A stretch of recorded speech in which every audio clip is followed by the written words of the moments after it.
Hello, viewers of the spell, and welcome to the Spell Re. And today we're doing another part of What If Midoriya Was a Jedi? Now, sorry for not putting something out last week, maybe even the week before. I kind of took a break just to take a breather, and then something horrible happened in my personal life. Not gonna get into it, but I had to go funeral.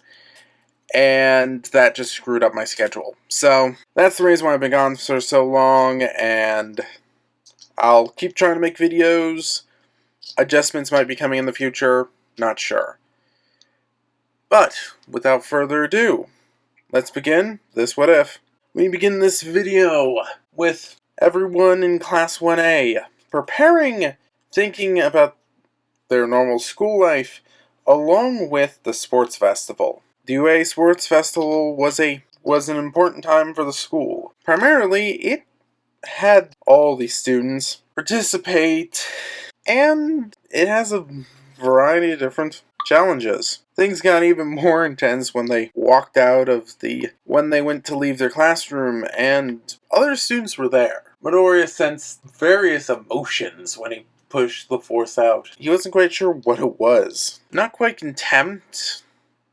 Maybe a little jealousy. As Bakugo told everyone, "Get out of the way, extras." As Midoriya wanted to facepalm. Because of course, Bakugo's first reaction was antagonize the people who had gathered outside. But some people cleared out when Bakugo said this.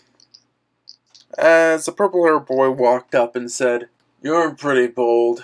As Bakugo was nearly replied, before the boy continued. People have been removed from the hero track during the sports festival. They've also been people from general studies and other courses have been put into the hero course. Everything clicked together there for Midoriya. If some of the students gathered here did good enough, they would get put in the hero course. As shortly after that, Midoriya would notice that things were more tense around the school. Everyone seemed on edge. As only a week later, as he would chat with his friends and slowly start building up, how would he address the sports festival? As we flash to the day of the sports festival, as the students have been gathered, as President Mike explains, the first challenge of the sports festival is an obstacle course. As President Mike would ask Aizawa, who is still injured after his fight with the Nomu. "Now Aizawa, what do you think is the first challenge the students are going to face is?" As Aizawa said, "The door." As everyone began crowding through the door, it turned into a traffic jam fast. Some people jumping above, flying. One guy even liquefied the ground and swam under it. Midoriya had a different strategy. He pushed. As he gathered the force, he would push in front of his body and push everyone who had gathered in front of him through the door.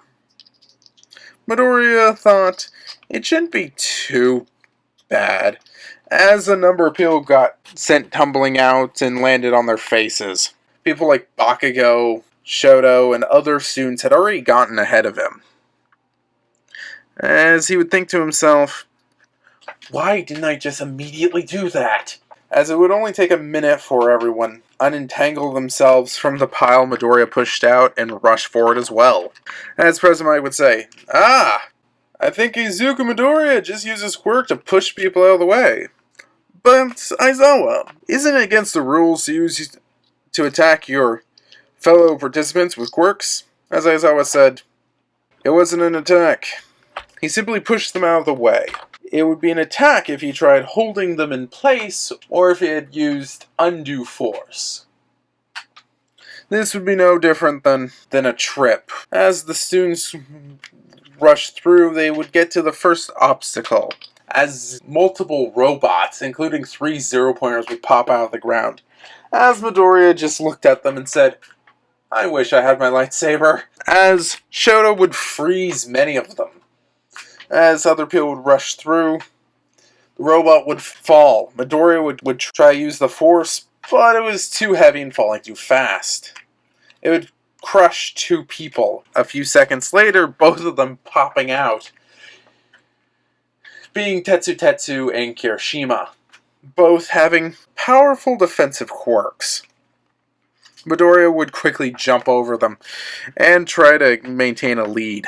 Meanwhile, Toga and Uraraka would be rushing through, both of them secretly agreeing to help each other, at least during the team portions, as the next obstacle would involve going over a ravine crossing using ropes. Midoriya would look down and see a 20-foot drop, as he quickly channeled the Force and would make a jump, managing to get halfway across before crawling onto a central island before preparing to jump again, as he would see a pink-haired girl using a device to slide across on the rope. He would also see Uraraka and Toga both making their way across, assisting each other, as he would see Bakugo in the distance, keeping a very tight lead. Midoriya had grabbed a piece of a robot, thinking he might be able to use it in the competition. Rushing forward, putting all of his might into getting there, Midoriya would quickly stop at the next challenge, not seeing anything before Ida would shoot past him using his speed, before getting shot back with a mine. It had been a minefield. Midoriya blinked at the fact that, wait, UA seriously just put a minefield as part of a test? As students that had gotten ahead of him quickly started to have some issues. Even the boy that could liquefy the ground seemingly wasn't able to dodge all the mines. As Aizawa came on the loudspeakers, announcing this is probably the toughest challenge they have to face, given the fact that students in the head were actually at a disadvantage, not having any of the path cleared, as Midoriya knew he couldn't jump across. It was too large of a gap. He thought maybe he could use the Force to explode the mines before he had a realization, as he started digging up the mines. As Bakugo would shoot across the gap, Shoto would just grimace as he froze the ground, sliding over it to catch up with Bakugo. Both of them would be at the lead, as Midoriya would dig up a bunch of the mines, as he would mumble out, "Force, be with me," as he used the mines and the piece of metal he had and detonated them, as everyone was shocked at the size of the explosion, as Midoriya used that to send himself flying forward.